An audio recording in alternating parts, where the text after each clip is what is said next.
Hello నమస్తే, నేను journalist YNR.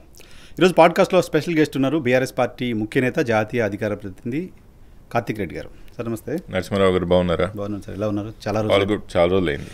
Welcome to my studio. చాలా రోజుల నుంచి అడుగుతున్నాను, సో ఎట్టుకెళ్ళి మీరు నా స్టూడియోకి వచ్చారు. చాలా సంవత్సరాల తర్వాత మళ్ళీ ప్రస్తుత రాజకీయాలు మీతో చర్చించడం, మీతో కూర్చొని ఇలా మాట్లాడడం నాకు కూడా చాలా సంతోషంగా. ఏం సార్, ఎలా ఉంది బీఆర్ఎస్ పార్టీ?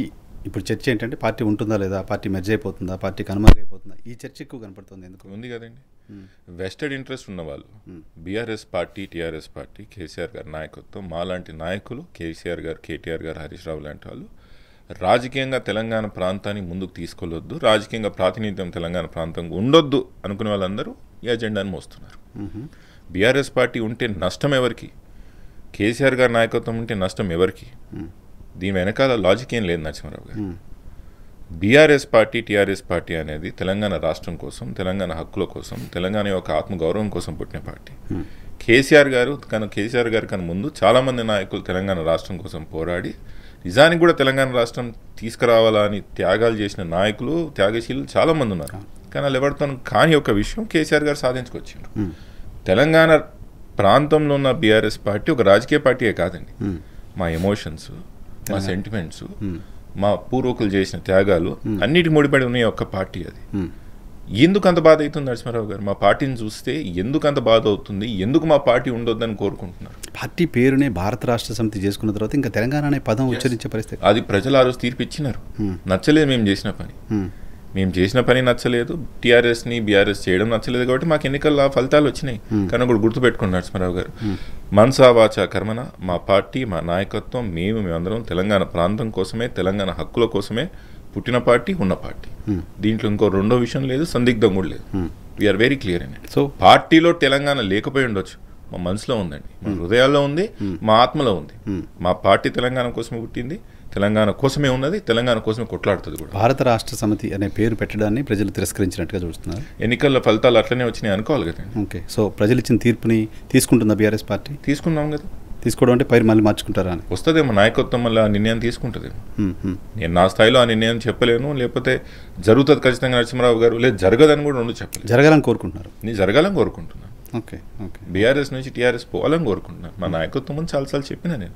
ఇందిరారెడ్డి గారి కొడుకుగా, అదే ఇందిరారెడ్డి గారు కూడా తెలంగాణ మూవ్మెంట్ కోసం, ఇందిరారెడ్డి గారి కొడుకుగా ముమ్మాటికి తెలంగాణ ప్రాంతం అనువనువుగా ఒంటుకు పట్టించిన మా కుటుంబంగా తెలంగాణ పేరు మా పార్టీలో ఉండాలని ఎందుకు కోరుకుంటుందండి? నాకు ముమ్మాటికి ఉంటుంది. కానీ ఒక విషయం నరసింహారావు గారు మీరు బాగా గమనించండి, ఈ మర్జర్ టాపిక్ వచ్చినప్పుడల్లా నేను కొన్ని ప్రశ్నలు అడుగుతాను.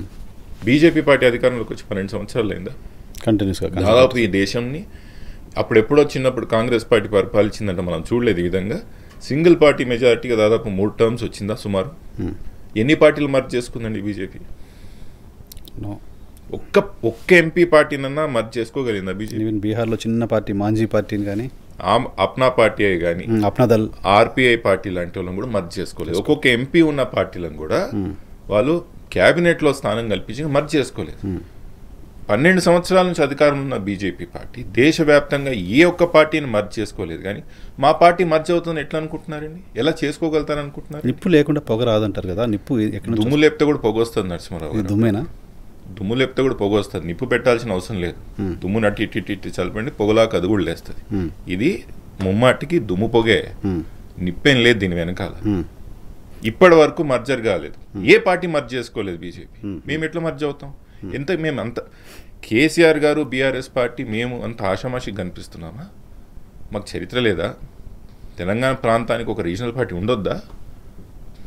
మా హక్కుల కోసం ఎవరు కొట్లాడొద్దా? ఉండాలి. కానీ బీజేపీ ప్రయత్నం చేస్తుంది అనే దానికంటే మీరు అప్రోచ్ అవుతున్నారు, మీరు వచ్చి మెర్జ్ చేయమని అడుగుతున్నారని సీఎం రమేష్ గారు లేటెస్ట్ స్టేట్మెంట్. సీఎం రమేష్ గారి ఎపిసోడ్ మళ్ళీ మాట్లాడదాం. మీరు బాగా గమనించాలి, రాజకీయాల్లో మీకు కూడా అనుభవం ఉన్నది. మేము బీజేపీతో నిజానికి కూడా అంటనాడాలా, బీజేపీతో మేము పనిచేయాలా, బీజేపీతో మాకు సత్సంబంధాలు ఉండాలంటే ఈరోజు దేశ కేంద్ర ప్రభుత్వం యొక్క క్యాబినెట్లో మేము ఉండేవాళ్ళము. దేశ రాజకీయాలు అర్థం చేసుకునే నరసింహారావు గారు మీరు బాగా ఈ విషయం విశ్లేషణ చేసి అర్థం చేసుకోండి. If we wanted to be part of NDA, నిజానికి కూడా బీజేపీలో భాగస్వాములుగా మేము ఉండాలని అనుకుంటే, మాకు కోరికుంటే, మా నాయకత్వానికి ఇష్టం ఉంటే కేంద్ర క్యాబినెట్లో మా వాళ్ళు ఈరోజు ఎంపీలు ఉండేవారు, క్యాబినెట్లు ఉండేవాళ్ళం, ఎన్డీఏలో భాగస్వాములు ఉండేవాళ్ళం. మాకు ఇక్కడ లోక్సభలో ఎంపీలు ఉండకపోవచ్చు, but as a party we are. ఎందుకు ఆ రోజు ప్రైమ్ మినిస్టర్ గారి యొక్క ప్రమాణ స్వీకారానికి కేసీఆర్ గారు ఆహ్వానించలేదా? నిజానికి కూడా మేము స్నేహాస్తం ఇస్తే ఎందుకు కాదంటారు వాళ్ళు కూడా మెజార్టీ రాలేదు ఈసారి. ముమ్మాటికి మేము అసెట్ అయ్యేవాళ్ళం. మాకు బీజేపీ పాలసీస్ కాంగ్రెస్ పాలసీస్తో దూరంగా ఉండాలా, ఒక ఇండిపెండెంట్ పాలసీ దేశవ్యాప్తంగా థర్డ్ ఫ్రంట్ని ఏర్పాటు చేయాలని కేసీఆర్ గారి యొక్క ఆలోచనలో ముందుకు పోతున్న పార్టీ మాది. ఎందుకు మర్జర్ ఉంటుందండి? మర్జర్ ఎందుకు మీరు చెప్పిన మేము క్యాబినెట్లో భాగస్వాములు ఉండేవాళ్ళము, నిజంగా కూడా మాకు పనిచేయాలనుకుంటే. రెండో విషయం, ఎందుకు తెలంగాణ మీద అంత వివక్ష? ఎవరికి చెప్తాను. ఎందుకు తెలంగాణ ప్రాంతమే కానీ, తెలంగాణ సెంటిమెంట్లే కానీ, తెలంగాణ ప్రాంతంలో ఉన్న పార్టీలకి కానీ కొంతమందికి ఎందుకంత ఆక్రోషం, ఎందుకంత వివక్ష, ఎందుకంత ఇరిటేషన్ నాకు అర్థం కాదు. ఉదాహరణకు కొన్ని విషయాలు చెప్తాను. జగన్మోహన్ రెడ్డి గారి యొక్క సోదరి షర్మిల గారికి జగన్మోహన్ రెడ్డి గారి మీద కోపం వచ్చింది. తనకు వాళ్ళ అన్న మీద కోపం వస్తే పార్టీ ఎక్కడ పెట్టాలా? ఆంధ్రప్రదేశ్లో పెట్టాలి. ఎక్కడ పెట్టింది? తెలంగాణలో. చంద్రబాబు నాయుడు గారు అధికారం వచ్చిన తర్వాత తెలుగుదేశం పార్టీని బలోపేతం ఏ రాష్ట్రంలో చేయాలా? ఆయన సొంత రాష్ట్రం ఆబ్వియస్లీ. ఎక్కడ ప్రయత్నం చేస్తున్నారు? తెలంగాణలో. జనసేన పవన్ కళ్యాణ్ గారు మీకు నిజంగా పోటీ చేసే అవకాశం వస్తే ఎక్కడ చేయాలా? Obviously AP. మన దగ్గర చేసిండ్రా? తెలంగాణలో చేసిండ్రా? మీ ప్రాంతంలో ఉన్న నాయకులు, మీ ప్రాంతంలో ఉన్న పార్టీలు మీ దగ్గరే కాకుండా మా ప్రాంతంలో కూడా వచ్చి రాజకీయాలు చేయవచ్చు. కానీ మా ప్రాంతంలో ఉన్న ఏకైక రీజనల్ పార్టీ అస్తిత్వం కోసం కొట్లాడాలి నరసింహారావు గారు. మేము పోయి ఆడ పోటీ చేస్తే మీరు ఆమోదిస్తారా? అసలు క్యాండిడేట్ల మెట్టనిస్తారా? అందుకు మీరు పార్టీ ఆఫీస్ ఓపెన్ చేశారు కదా. అది వేరేండి, అది వేరే. ముందే చెప్పాను, జరిగిన తప్పుల్లో అదొక భాగం. ఓకే, కానీ మీరు ఆమోదిస్తారా అంటున్నా. అక్కడున్న నాయకులు అక్కడ రీజనల్ పార్టీలు నడుపుకోవడమే కాకుండా మా దగ్గర కూడా వచ్చి పోటీలు చేయొచ్చు, మా దగ్గర కూడా పెత్తనం చేయొచ్చు.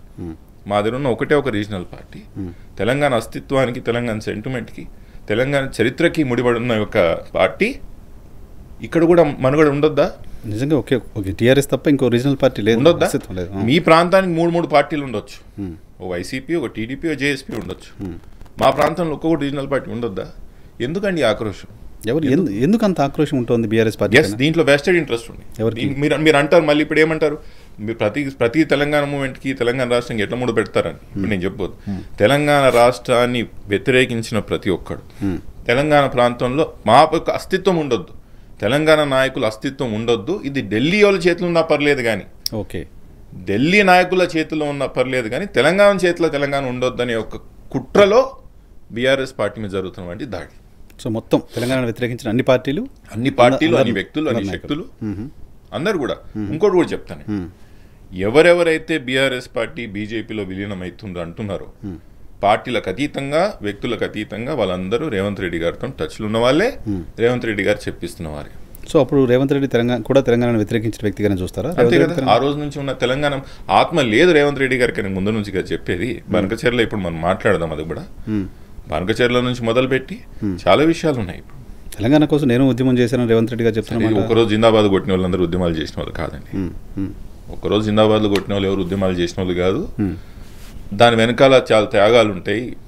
నిజంగా కూడా పోరాటం చేసినా లేదని ప్రజలు చూస్తారు. That is secondary. బీజేపీ పార్టీలో బీఆర్ఎస్ విలీనం అవుతుందని ఫస్ట్ మొదలుపెట్టింది రాష్ట్ర ముఖ్యమంత్రి రేవంత్ రెడ్డి. ఎన్నికలకు ముందు, పార్లమెంట్ ఎన్నికలకు ముందు మొదలుపెట్టింది. అయిపోయింది, కలిపేస్తారు. కవితమ్మ జైల్లో ఉన్నప్పుడు, వాళ్ళ యొక్క బెయిల్ ప్రయత్నంలో ఢిల్లీ ఉన్నప్పుడల్లా ఇక్కడ ఉన్న పేపర్లు, ఇక్కడ ఉన్న వాళ్ళకి సంబంధించిన ఛానళ్ళు ఇక రేపు కలిపేస్తున్నారు, ఎల్లుండి కలిపేస్తున్నారు, అవతల ఎల్లుండి కలిపేస్తున్నారు, అయిపోయింది, డిసిషన్ అయిపోయిందని ప్రచారం చేశారు. దీని సూత్రధారి, మూలధారి రేవంత్ రెడ్డి గారు. సో ఆ దుమ్ము లేపుతోంది రేవంత్ రెడ్డి. దాన్ని కాపీ చేసి మాట్లాడుతున్న వాళ్ళు ఎవరైనా కూడా, ఏ పార్టీలో ఉన్నోళ్ళు కూడా వాళ్ళు ముమ్మాటికి రేవంత్ రెడ్డి గారితో టచ్ ఉన్న వాళ్ళే, రేవంత్ రెడ్డి చెప్పిస్తున్న వాళ్ళు. దాంట్లో సీఎం రమేష్ కూడా ఒకటి, ఇంక్లూడింగ్ కవిత గారు. ఎవరు చెప్పిస్తున్నా కూడా వాళ్ళు రేవంత్ రెడ్డి గారితో టచ్ ఉన్నట్టే, రేవంత్ రెడ్డి గారు చెప్పిస్తున్నట్టే. రేవంత్ రెడ్డి గారు బీఆర్ఎస్ పార్టీ బీజేపీలో విలీనమయ్యే ప్రసక్తే లేదు, అట్లాంటి ఆలోచన లేదు, అట్లాంటి అవసరం కూడా లేదు. మిగతా వాళ్ళంతా మాట్లాడడం వేరే. కార్తిక్ రెడ్డి గారు నేరుగా కవిత గారు మాట్లాడారు. ఇప్పుడు నేను వ్యక్తులుగా పేర్లు చెప్పనండి. ఇప్పుడు కవితమ్మకు కూడా నేను చెప్తున్నా, మాకు అనుమానం ఉంది దీని వెనకాల ముఖ్యమంత్రి గారు ఉన్నారని. మీరు మా పార్టీ సభ్యులు కాబట్టి దయచేసి మీరు ఆ లైన్ తీసుకోకపోతేనే బాగుంటుంది. సో కవిత గారు రేవంత్ రెడ్డి ఎజెండాను మోస్తున్నారనే అనుమానం ఉంది మీకు? ఎవరు చెప్పిస్తున్నా వాళ్ళతో టచ్ ఉన్నారనే అనుమానం నాకున్నది. చాలా పెద్ద స్టేట్మెంట్ ఇస్తున్నారు. నిజం, అది నా అనుమానం. నీకు చెప్తున్నాను, నా నాలో ఉన్న అనుమానాన్ని వ్యక్తం చేస్తున్నాను. బీఆర్ఎస్ పార్టీ వెనకాల లక్షలాది కార్యకర్తలు ఉన్నారు, ఎంతోమంది జీవితాలు దీంట్లో ముడిపడి ఉన్నాయి. పార్టీకి నష్టమైందంటే లక్షలాది మంది కార్యకర్తల జీవితాలతో ఆడుకున్నట్టే. ఆబ్వియస్లీ ప్రాంతానికి కూడా నష్టమైంది. As a journalist I can say Telangana BRS పార్టీకి దెబ్బ తాకిందంటే ముమ్మాటికి మా ప్రాంతానికి కూడా దెబ్బ తాకినట్టే, రేపు మాకు అస్తిత్వానికి దెబ్బ తాకినట్టే. సో దీన్ని కాపాడుకోవాలి, ప్రాణంతో కాపాడాల్సిన అవసరం మా అందరికి ఉన్నది. బీఆర్ఎస్ పార్టీ బీజేపీలు విలీనమే ప్రసక్తి లేదు. దీని అజెండాను మోస్తున్న వాళ్ళు ముమ్మాటికి రేవంత్ రెడ్డి చెప్పిస్తున్నట్టే. సీఎం రమేష్ గారు చాలా చాలా అథెంటిక్గా ఆయన చెప్తున్నారు, మీరు మా ఇంటికి ఎప్పుడు వచ్చారు, ఏం మాట్లాడారు, సీసీ ఫుటేజ్ ఇస్తాను, మెర్జ్ చేయమని అడిగారు, కేంద్ర నాయకత్వంతో మాట్లాడాను, ఇవన్నీ ఆయన చెప్తున్నారు ఆన్ రికార్డ్. మీరు నన్ను ఆహ్వానిస్తారండి ఇంటికి, ఏదైనా కానీ మీరు నన్ను ఇంటికి ఆహ్వానించినప్పుడు, నేను మీ ఇంటికి గెస్ట్గా వచ్చినప్పుడు మీరు మన ఇద్దరి మధ్యలో జరిగిన సంభాషణ బయట చెప్తారా? మీరు ఆహ్వానించకుండా నేను మీ ఇంటికి వస్తానా? ఫస్ట్ మీరు నా ఇంటికి మీరు రండి అని పిలిచినప్పుడు, విందుకో భోజనానికో దేనికో దానికి లేదా మాట్లాడుకోవడానికి పిలిచినప్పుడు మీరు పిలవకుండా అయితే నేను రాను కదా. సరే, మీరు ఆహ్వానించారు, మేము మీ ఇంటికి వచ్చినాం, మీ ఇంట్లో జరిగిన సంభాషణ ఏంటి అనేది మూడో వ్యక్తి బయట చెప్తారా? ఒకటి. రెండు, రామన్న వాళ్ళ ఇంటికి పోయిన విషయం నాకు తెలియదు, పోయినాడో పోయలేదో అది మీరు కనుక్కోండి. కానీ ఒక వ్యక్తి ఇంటికి పోయినంత మాత్రం తప్పు కాదు. సీసీ ఫుటేజ్ రిలీజ్ చేస్తాను, నువ్వు నాతో ఏం మాట్లాడినో నాకు తెలియదా, బీజేపీని బీఆర్ఎస్ని బీజేపీ విలీనం చేస్తాం, అసలు ఈయన ఎవరండి దాంట్లో డిసిషన్ తీసుకోవడానికి? ఈయన మా ప్రాంత నాయకుడా, బీజేపీ జనరల్ సెక్రటరీయా, మా పార్టీకి సంబంధించిన నాయకుడా? ఈయనతో నేను డిస్కస్ చేస్తారు అట్లాంటి విషయాలు? ఈయనతో ఎట్లా డిస్కస్ చేస్తారు? ఎందుకు ఆ విషయం? సరే, సీసీటీవీ ఫుటేజ్లే అంటున్నారు కదా నరసింహారావు గారు, మీరేమంటున్నారు? కేటీఆర్ గారు మా ఇంటికి వచ్చిండ్రు, సీసీటీవీ ఫుటేజ్ మేము రిలీజ్ చేస్తామని మీరు అంటున్నారు కదా. మీ ఇంటి సీసీ ఫుటేజ్ గత 18 నెలల నుంచి కాంగ్రెస్ పార్టీ అధికారంలో వచ్చిన నుంచి ప్రతిరోజు సీసీ ఫుటేజ్ మీరు రిలీజ్ చేయండి సీఎం రమేష్ గారు. కాంగ్రెస్ పార్టీ ముఖ్యమంత్రి రేవంత్ రెడ్డి మీ ఇంటికి వారంకి ఒకసారి ఎందుకు వస్తున్నాడు? వెళ్తున్నాడా? ఎందుకు? మీరు రిలీజ్ చేయండి అని చెప్తున్నాను కదా, మీరు రిలీజ్ చేయండి. ఒక్కసారి కేటీఆర్ గారు మీ ఇంటికి వచ్చిండ్రో లేదో ఆదాన్ని సీసీటీవీ ఫుటేజ్ రిలీజ్ చేస్తా అంటున్నారు కదా. మళ్ళీ కాంగ్రెస్ ముఖ్యమంత్రి బీజేపీ పార్టీకి సంబంధించిన రాజ్యసభ ఎంపీ ఇంటికి లేదా లోక్సభ ఇంటికి ఎంపీకి రెగ్యులర్గా ఎందుకు పోతున్నాడు? నేను 4 పార్టీల్లో పనిచేశాను, 4 పార్టీలతో నాకు సంబంధాలు ఉంటాయి, స్నేహాలు ఉంటాయి. ఆ స్నేహాన్ని మీరు మర్చిపోయారు కేటీఆర్, నేను మర్చిపోలేదు. నేను ఎమ్మెల్యే కావడం కోసం నేను చాలా హెల్ప్ చేశానని చెప్తున్నారు. అంటే అక్రాస్ ఐడియాలజికల్ లైన్స్ మిత్రత్వం చేసుకోవచ్చు, ఒకరికొకరు హెల్ప్ చేసుకోవచ్చు అంటారు మీరు? హెల్ప్ చేసుకోవడం వేరు, రాజకీయంగా స్నేహితులు ఉండడం. ఇప్పుడు ఈ కాంట్రాక్ట్ ఏంటండి? ఇప్పుడు గ్రీన్ఫీల్డ్ రోడ్ ఏదైతే 4th సిటీకి కడుతున్నారో అది మీ మిత్రునికి హెల్ప్ చేసినట్టు కాదా? సార్, గ్లోబల్ టెండర్స్ ఉన్నప్పుడు, గ్లోబల్ టెండర్స్లో కంపెనీ పార్టిసిపేట్ చేసినప్పుడు ఎలా స్టేట్ గవర్నమెంట్ పర్టికులర్గా వాళ్ళకి ఇవ్వాలని? గ్లోబల్ టెండర్స్లో కొన్ని స్పెసిఫికేషన్ మెన్షన్ చేసి ఈ కంపెనీకి వచ్చేటట్టు చేసి ఉండకపోవచ్చు అని మీ గ్యారంటీ ఏంటి? లీగల్ ఫ్రేమ్వర్క్లోనే అంతా కాంట్రాక్టింగ్ సిస్టమ్ ఎలా జరుగుతుంది నరసింహరావు గారు, మీకు నాకు తెలియదా? అఫ్ కోర్స్ అది మాట్లాడితే తెలుసు, ఎవరికి ఎవరు ఇవ్వాలనుకుంటే అది ఇస్తారు, అయిపోయింది. There ends the question you asked me. వాళ్ళు చెప్తున్న లాజిక్ అది. గ్లోబల్ టెండర్ ఏదో మాట్లాడుతున్నారు. 40 సంవత్సరాల నుంచి రాజకీయాలు చూస్తున్న వ్యక్తిగా నేను పుట్టిందే ఈ రొంపులో, మీరు దాదాపు 20 సంవత్సరాల నుంచి సీనియర్ జర్నలిస్ట్గా చూస్తున్నారు. కాంట్రాక్టింగ్ సిస్టమ్ ఎట్లుంటుంది, ఎవరికి ఎట్లా అవార్డ్ చేస్తారు అనేది నేను పెద్దగా ఇది మీకు వివరించాల్సిన అవసరం లేదు. ఎలా జరిగిపోతే మీకు బాగా తెలుసు, అలానే జరిగింది. సో రేవంత్ రెడ్డి కోసం సీఎం రమేష్ మాట్లాడిన మాటలుగా చూస్తారు వాటిని. రేవంత్ రెడ్డి గారే చెప్పించింది సీఎం రమేష్తో. సరే, ఇప్పుడు కేటీఆర్తో నీకు నాకు ప్రాబ్లం ఉందండి, మీరు సీఎం రమేష్, కేటీఆర్ నువ్వు ఇట్లా అన్నావు అట్లా అన్నావు తప్పు కదా ఇది అది అని అన్ని కులాలను తీసుకొచ్చాడు, మతాలను తీసుకొచ్చాడు. అసలు మర్జర్ ఇష్యూ బయటికి తీసుకొచ్చినాడంటే ఎవరు మాట్లాడించినట్టు చెప్పండి? ఇంకా అది సందర్భం కాదా సమయానికి కదా. మొదటి నుంచి మర్జర్ అని మాట్లాడుతుంది ఎవరు? రేవంత్ రెడ్డి గారు. మళ్ళీ నీ నోట అదే వచ్చింది కదా, ఎవరు చెప్పిస్తున్నట్టు నీతో? ఎవరు చెప్పిస్తున్నట్టు? అంతే, సింపుల్ అండి. సో మెర్జరు నిజమా కాదా, వాళ్ళు ఏం చెప్పారు, ఎవరేం మాట్లాడిస్తున్నారు అనేది పక్కన పెడితే మీ పార్టీ క్యాడర్లో కన్ఫ్యూజన్ క్రియేట్ అవుతున్నమాట నిజం కాదు. అందుకే కదా ప్రయత్నమే అది. ఎంపీ ఎలక్షన్లో విపరీతంగా డ్యామేజ్ చేశారు ఈ అజెండాని తీసుకొచ్చి. ఎట్లన్నా వీళ్ళు బీజేపీతో కలిసిపోతున్నారు కదా, మనం ఇటు అటు ఓటేసి ఏం లాభం, నేషనల్ ఎలక్షన్స్ బీజేపీకి వేద్దామని అప్పుడు దెబ్బ కొట్టారు. ఇప్పుడు కూడా అదే ప్రయత్నం, క్యాడర్ని డిమోరలైజ్ చేయాలా, పార్టీని బలహీనం పరచాలా, తద్వారా తెలంగాణని మీకు చెప్పినాడు తెలంగాణ చేతిలో లేకుండా చేయాలి, అది అజెండా. ఓకే, ఇప్పుడు తెలంగాణ వాళ్ళ చేతిలో ఉన్నట్టు కాదా? లేదండి, ఇప్పుడు ఢిల్లీ చేతిలో ఉంది. ఢిల్లీ చేతిలో ఉందా? ఏపీ చేతిలో ఉంది. మీనాక్షి నటరాజన్ గారి యొక్క పాదయాత్ర ఏం మాట్లాడదు, ఏపీ చేతిలో ఉందని నేను అననండి, నేను అది ఇంకా అనట్లేదు. ఈ ఆంధ్ర ప్రాంతంలో ఉన్న కొంతమంది యొక్క వ్యాపారవేత్తల యొక్క స్వార్థం తెలంగాణ ప్రాంతం పట్ల దాని మీద పడుతుంది కానీ అది కాంగ్రెస్ ఎమ్మెల్యే కూడా మాట్లాడుతున్నారు. ఉంది. ఆంధ్ర ప్రాంతానికి సంబంధించిన కొన్ని వ్యాపారవేత్తలు, ఇన్వెస్టర్స్, మిగతా వాళ్ళు, XYZ వాళ్ళందరి యొక్క స్వార్థం తెలంగాణ ప్రాంతం మీద ఇంపాక్ట్ చూపిస్తుంది కానీ వాళ్ళ నాయకులు ఇంకా చేతిలో పోలేదు. ఎందుకంటే ఇంకా తెలంగాణ సొసైటీ అంత బలీన పడలేదు. కానీ ముమ్మాటికి ఢిల్లీ చేతిలో మాత్రం మేము కీలుబొమ్మగా మాడిపోయాం. ముఖ్యమంత్రి గారు క్యాబినెట్ డిసైన్ చేయలేడు. క్యాబినెట్ మంత్రులు ముగ్గురికి ఇచ్చిన తర్వాత ఎప్పుడన్నా చూసారా 4 రోజులు క్యాబినెట్ పోర్ట్ఫోలియోస్ ఇవ్వకుండా? కాదు సార్, మీకు సుదీర్ఘకాలం మీ కుటుంబం కాంగ్రెస్ పార్టీలో పనిచేసింది. కాంగ్రెస్ పార్టీ పాలిటిక్స్ ఎలా ఉంటాయో తెలుసు. కాంగ్రెస్ సర్కార్ ఉన్నప్పుడు మీ మదర్ 9 ఏళ్ల పాటు మంత్రిగా చేశారు. సో ఢిల్లీ పెత్తనం అని ఎలా అంటారు? ఒక జాతీయ పార్టీ ఢిల్లీ నుంచి డెసిషన్స్ రాజశేఖర రెడ్డి గారు ముఖ్యమంత్రి ఉన్నప్పుడు స్వర్ణయుగం, అది కాంగ్రెస్ పార్టీగా స్వర్ణయుగం దేశవ్యాప్తంగా. 5 సంవత్సరాలు అప్పుడు కూడా ఇదే కాంగ్రెస్ పార్టీ కదా. అప్పుడు నిర్ణయాలు ఢిల్లీకి వెళ్ళి జరిగాయా నరసింహారావు గారు? జరిగేమో తెలియదు. రాజశేఖర రెడ్డి డెసిషన్ తీసుకున్నట్టు ఇండిపెండెంట్గా నిర్ణయాలు తీసుకొని ఢిల్లీ నాయకత్వం ఒప్పించుకోనో మెప్పించుకోనో రాష్ట్రం నడిచింది. ఇట్లా మేము చూసాం ప్రత్యక్షంగా. అలా నడపాలంటాము. తెలంగాణ ప్రజలు కూడా అలా నడపగలుగుతావు అనేక ముఖ్యమంత్రి గారి చేతిలో పెట్టినరు. కానీ పగ్గాలన్నీ తీసుకుపోయి వాళ్ళ చేతులు అప్పచెప్పి ఆఖరికి ఎప్పుడన్నా చూసారా మీరు? మీకున్న అనుభవంలో Congress party incharge general secretary ఆ రాష్ట్రంలో పాదయాత్రలు చేయడం ఎప్పుడైనా చూసారా? Very surprising. అది ఎప్పుడైనా చూసారా? పార్టీ మీటింగ్లో పార్టిసిపేట్ PCC ప్రెసిడెంట్ లేడు, సీఎం గారు లేరు. 75 ఏళ్ల ఈ స్వతంత్ర భారతదేశ యొక్క చరిత్రలో నాకు తెలిసి ఏ రాష్ట్రంలో జరిగిన యొక్క విడ్డూరం తెలంగాణ రాష్ట్రంలో జరుగుతుంది. ఇన్ఛార్జ్ జనరల్ సెక్రటరీ పొలిటికల్ పాదయాత్ర చేయడం ఇదే మొదటిసారి. అంటే ఎంత బలహీనంగా ముఖ్యమంత్రి ఉంటే, ఎంత బలహీనంగా స్థానిక నాయకులు ఉంటే చేస్తారండి ఇది? పాద ముఖ్యమంత్రులు ఒప్పుకునేవారా ఇది? అసలు రాజశేఖర రెడ్డి గారు ఒప్పుకునేవారా? అసలు జరిగేదా? ఎవరి చేతిలో ఉందండి? కట్ట ఎవరి చేతుల్లో ఉంది? ఎవరు ఒప్పుతున్నారు? సో పర్సన్ పార్టీ వ్యవహారాల ఇన్ఛార్జ్, పేరే పార్టీ వ్యవహారాల ఇన్ఛార్జ్, ప్రజల దగ్గరికి వెళ్ళి పాదయాత్ర చేసేది ఎప్పుడు చేస్తామండి? పాదయాత్ర అధికారం ఉన్న పాదయాత్రలు చేస్తామా? అధికారం ఉండేదే పాదయాత్ర చేసే అధికారం కోసం. అధికారం ఉన్నప్పుడు నీ చేతిలో అన్ని హంగులు, ఆర్భాటాలు, అన్ని అస్త్రాలు ఉంటాయి కాబట్టి సర్వ్ చేయాలి. You have to deliver. దేనికోసం పాదయాత్ర? ఎవరిని ఇరిటేట్ చేయడానికి పాదయాత్ర? ఎవరిని డీస్టెబిలైజ్ చేయడానికి పాదయాత్ర? ముఖ్యమంత్రి అఫ్ కోర్స్ వాళ్ళకి ఇంటర్నల్గా ఇన్ని ఇష్యూస్ ఉన్నాయి. నేను చెప్పుడు ఏమేంటండి, కొత్తగా రాజకీయాలు చేరిన పిల్లలే కానీ కొత్తగా జర్నలిజం వచ్చిన ఎవరన్నా అడగండి, ఎవరని చెప్తారు. రాహుల్ గాంధీతో ఈయనకి 1-on-1 మీటింగ్ ఎందుకు జరగట్లేదు? దాంట్లో రాహుల్ గాంధీ తప్ప, రేవంత్ రెడ్డి గారు తప్ప? ఎవరిది తప్పు?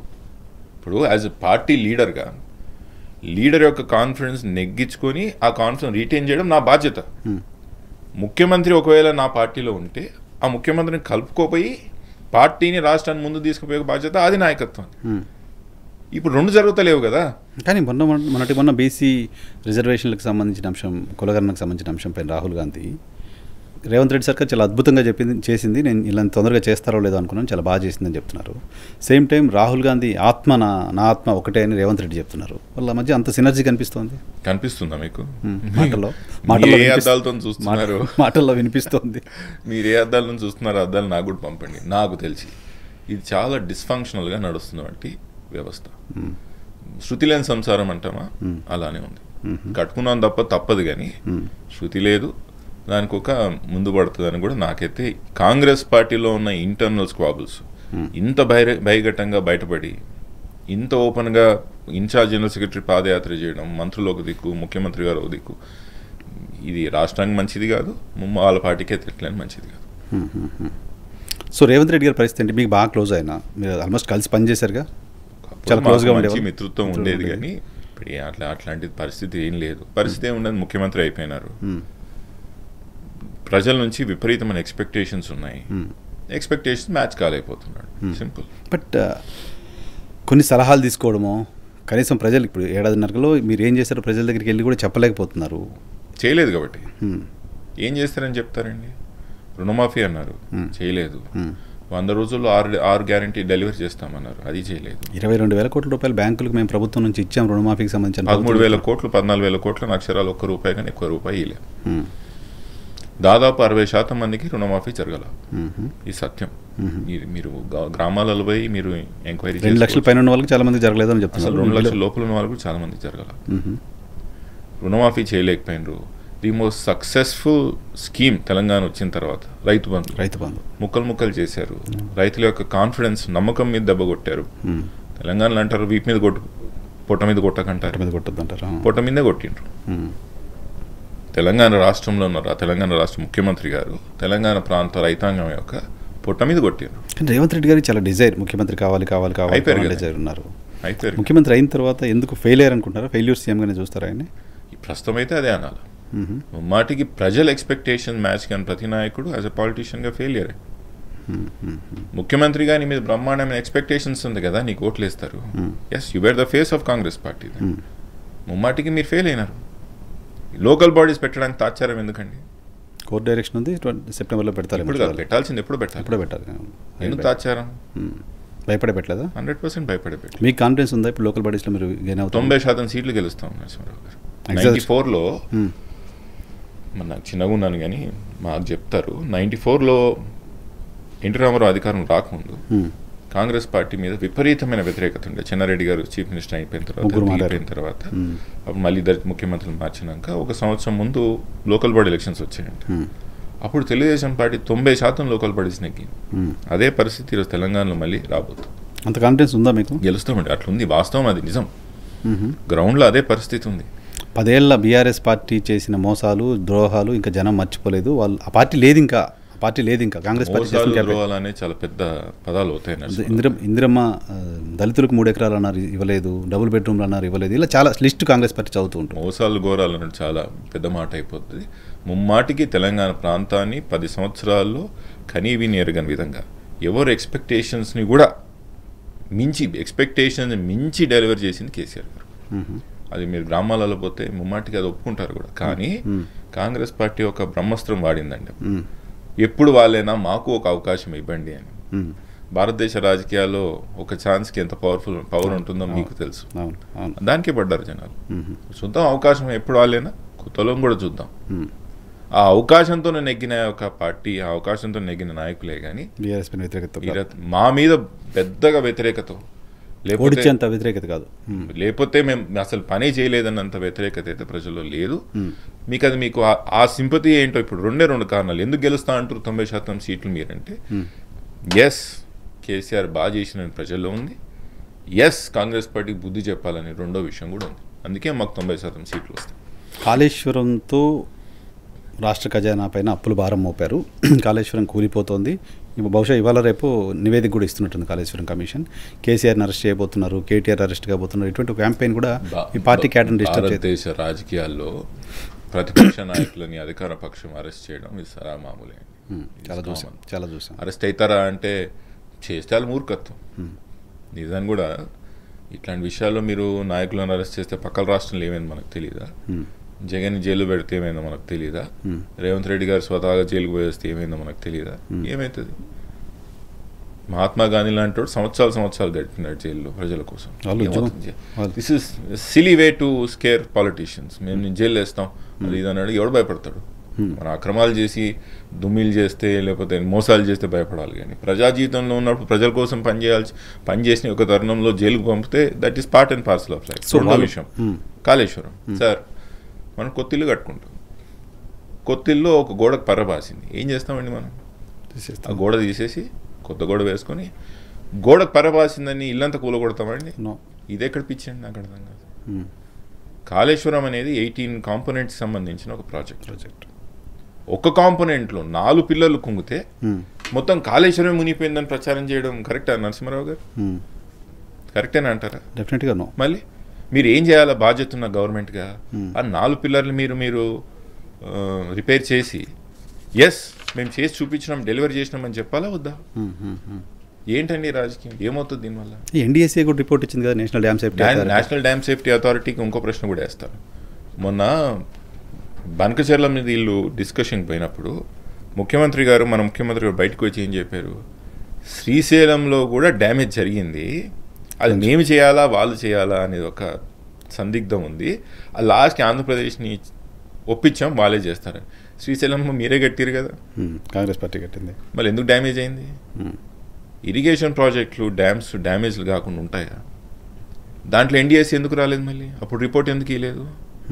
ఎందుకు దీంట్లోనే రిపోర్ట్ ఇస్తుంది? ఎందుకండి దీంట్లో ఏం వెస్టర్న్ ఇంట్రెస్ట్? బీజేపీ కూడా ఉందా? అసలు తెలంగాణలో ఒకటే ఉంది నరసింహారావు గారు, కేసీఆర్ గారి అనుకూల వర్గం, కేసీఆర్ గారి వ్యతిరేక వర్గం. ఈ పార్టీలు ఏవైనా కానీ అన్ని పార్టీలలో ఇదే ఉంది. బీజేపీలో కూడా కేసీఆర్ గారికి అనుకూల వర్గం ఉంది, కాంగ్రెస్లో కూడా కొంత మేరకు ఉంటుంది. బీజేపీలో అయితే ఇప్పుడు విపరీతంగా రేవంత్ రెడ్డి గారి అనుకూల వర్గం పెరిగిపోయింది. బీజేపీలో రేవంత్ విపరీతంగా. ఎందుకు? కేంద్ర మంత్రి బండి సంజయ్ గారు ఎప్పుడైనా రేవంత్ రెడ్డి గారు డైరెక్ట్గా పేరు పెట్టి మాట్లాడడం చూసిండ్రా? ఎప్పుడైనా ఆయన ట్వీట్లు వేసినప్పుడు రేవంత్ రెడ్డిని ట్యాగ్ చేయడం చూసిండ్రా? దాడులు చేస్తామంటాడు. అసలు మీకు సైద్ధాంతకమైన వైరుధ్యం ఉన్న పార్టీ ఏది? కాంగ్రెస్ పార్టీ. మా మీద దాడులు చేయడం ఏంటి? నిజానికి కూడా నీ ఒంట్లో ఆర్ఎస్ఎస్ ఒక రక్తం పారుతుంటే నిజానికి కూడా నువ్వు చెప్తున్నావు అంటే సిద్ధాంతం నీకు తల నుంచి ఒంటి కాలు వరకు పట్టించుకుంటే ఏదైతే బీజేపీ సిద్ధాంతం ఉందో, కాంగ్రెస్ పార్టీ వాడు ఎవడైనా కూడా పురుగుతో సమానంగా చూడాలి బండి సంజయ్ గారు. మీరు ఎప్పుడైనా రేవంత్ రెడ్డి గారిని ఆయన దూషించడం చూసిండ్రా? రేవంత్ రెడ్డి గారిని మీరు హౌలే అని తిడితే మీ పార్టీ నాయకుడు కేటీఆర్ బండి సంజయ్ గారు తప్పట్టారు. సరే, ముందు రేవంత్ రెడ్డి గారు కేసీఆర్ గారిని సన్నాసి, బుద్ధి లేనోడా అని తిట్టలేదా? చాలా. జగన్ వయసులో ఎంత పెద్దవాడు? పెగులు మెల్ల వేసుకుంటాం, కనుగుడ్లతో గోళీలు ఆడతాం. ముఖ్యమంత్రి ఉన్నప్పుడు కేసీఆర్ గారు ముఖ్యమంత్రి ఉన్నప్పుడు ఎన్నిసార్లు తిట్టిండు? ఏరా ఓరా అనలేదా? మళ్ళీ అది ఒప్ప? డెఫినెట్గా నో. ఇప్పుడు పంచాయతీ చెప్తున్నావు బండి సంజయ్, రెండు దిక్కులు చూసి చెప్పాలి. ఒక దిక్కు పంచాయతీ చెప్తే పంచాయతీ ఎందుకు అవుతుంది? నీ కామెంటరీ అవుతుంది. ఇప్పుడు ఆయన తిట్టింది తప్పు అని నీకు అనిపించవచ్చు, కేటీఆర్ గారు తిట్టింది. మళ్ళీ కేటీఆర్ గారి తండ్రిని, మన తండ్రిని, మీ తండ్రిని, మా తండ్రిని ఎవడ నిత్యం సాగు కోరుకుంటే మీరు ఊరుకుంటారా నరసింహారావు గారు? కోరుకోకూడదు కూడా కదా, తప్పుగా. రాజకీయాలు పక్కన పెట్టండి, కొడుకుగా మీకు ఎంత ఆక్రోషం వస్తుంది? వస్తుందా రాదా? తల్లిదండ్రులను ఎవడైనా మూడో వ్యక్తి ఒక మాట అంటే మనకి ఎంత ఆక్రోషం వస్తుంది? బ్లడ్ బాయిల్ అవుతుంది. మళ్ళీ కేటీఆర్ గారు బ్లడ్ కాదా? ఆయన అనొద్దా? నువ్వు ముఖ్యమంత్రివి, నువ్వు ముందు ఆయన చావు కోరుకోవడం, ఇట్లా అయిపోతాడు అట్లా అయిపోతాడు మాట్లాడడం కరెక్టా? మళ్ళీ కేటీఆర్ గారి కోపం రావడం సర్వసాధారణం అండి, సహజం. దానికి ఈయన పంచాయతీ చెప్పేది? అసలు పంచాయతీ బండి సంజయ్ గారు మీరు చెప్పాల్సింది బనకచెర్లలో చెప్పండి. ఇప్పుడు బనకచెర్ల పంచాయతీ అని సింపుల్గా చెప్తానండి. మీరు నేను దాయదులం, మన మధ్యలో 200 సంచుల యొక్క పంచాయతీ ఉంది. ఈ 200 సంచుల యొక్క పంచాయతీ పెద్ద మనిషి ఒక ఆయన వచ్చి, సరే బాబు నీకు 110 నీకు 90 అని పనిచేశాడు. పనిచేసిండు, పక్కలు పెట్టాడు సంచులు, మనకు అప్పచెప్తలేడు. సంచులు అక్కడే ఉన్నాయి, మీరు మాత్రం 20 సంచులు తీసుకెళ్తా అంటారు. నాకు నా 90 సంచులు నాకు ఇవ్వాలి కదా. Legal right. మాకేదైతే కేటాయింపు జరిగిందో 930 టీఎంసీల వాటర్ ఏదైతే గోదావరిలో ఉందో, ముందు మాకు అది అప్పచెప్పండి మహాప్రభు, దాని తర్వాత మీరు ఏదైనా చేయండి అంటాను.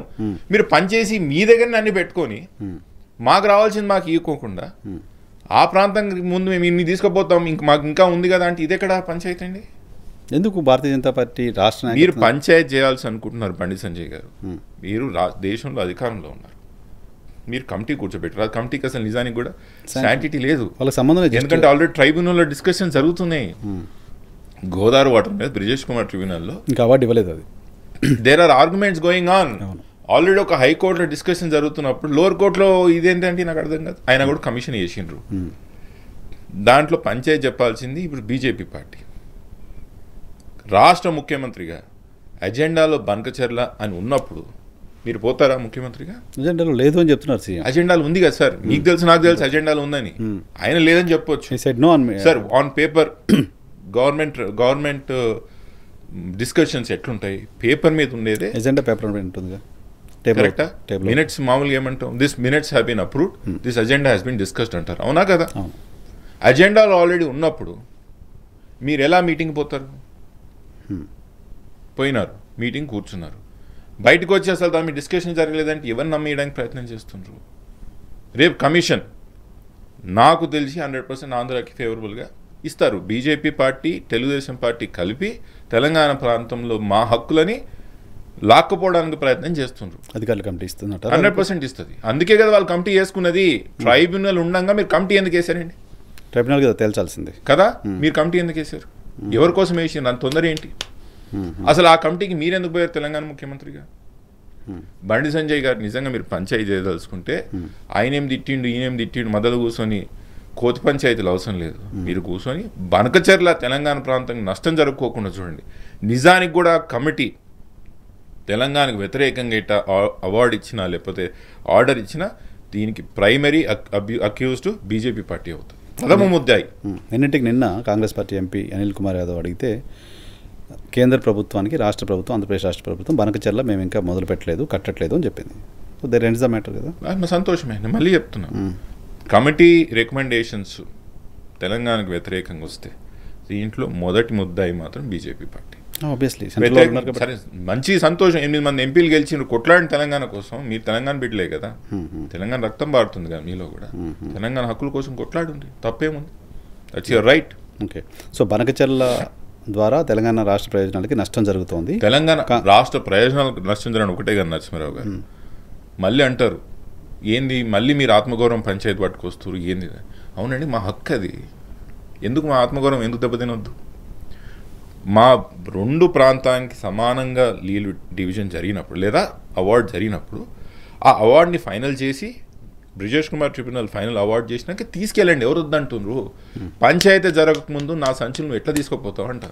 గతంలో కేసీఆర్ ఆంధ్రప్రదేశ్కి వెళ్ళి రోజా ఇంట్లో భోజనం చేసి మొత్తం బేసిన్లు లేవు, బేసిజాలు లేవు, నీళ్ళు ఇచ్చేస్తాం, రాయలసీమ సస్యశ్యామలం కావాలని మాట్లాడారు. ఎట్లుందంటే సీఎం రమేష్ గారు ఇంట్లో కూర్చొని బయటకు వచ్చి చెప్పినట్టే ఉంది. 4 గోడల మధ్యలో ఎవరు లేనప్పుడు చెప్పింది ఎవరో చెప్పి నిజం అనుకుంటే ఎట్లా నరసింహారావు గారు? అయినా కూడా తెలంగాణ ప్రాంతానికి నష్టం జరుగుతూ ఇంకో ప్రాంతానికి లాభం చేసే పని కేసీఆర్ గారు చేస్తారంటే నేను నమ్మనండి. ఆయనతో దగ్గరగా చూస్తున్న వ్యక్తిగా ఆయన అణువణు తెలంగాణకి ఎట్లా లాభం చేయాలా, తెలంగాణ హక్కులను ఎట్లా కొట్లాడాలా, ఆయన జీవితం అంతా దీని మీద దారపోసిన వ్యక్తి మాట కోసం కూడా అట్లా అంటాడంటే నేను నమ్మను. అది ముమ్మాటిగా జరిగిన విషయం. ఇది ఏదో అజెండాలో భాగం. అదే కాంగ్రెస్ పార్టీలో, తెలుగుదేశం పార్టీలో, బీజేపీలో ఉన్న యాంటీ కేసీఆర్ వర్గం మాట్లాడే విషయం ఇదంతా. Right sir. మీ జిల్లా పాలిటిక్స్కి వస్తే మొత్తం తెలంగాణలో బంగారం లాంటి జిల్లా, బంగారం ఖని రంగారెడ్డి జిల్లా భారతదేశంలో కరెక్ట్, భారతదేశంలో ఇంపాక్ట్. సో అటువంటి ఒక జిల్లాకి తెలంగాణ రాష్ట్ర మంత్రివర్గంలో ప్రాతినిధ్యం కూడా లేకపోవడాన్ని ఎలా చూడాలి? దౌర్భాగ్యం అనాలి. ఈ విషయంలో నేను 3 సార్లు కూడా మాట్లాడినా. మా ప్రాంతంలో ఉన్న కాంగ్రెస్ పార్టీ నాయకులు చాలా మరిగుజ్జులని చెప్పాలా.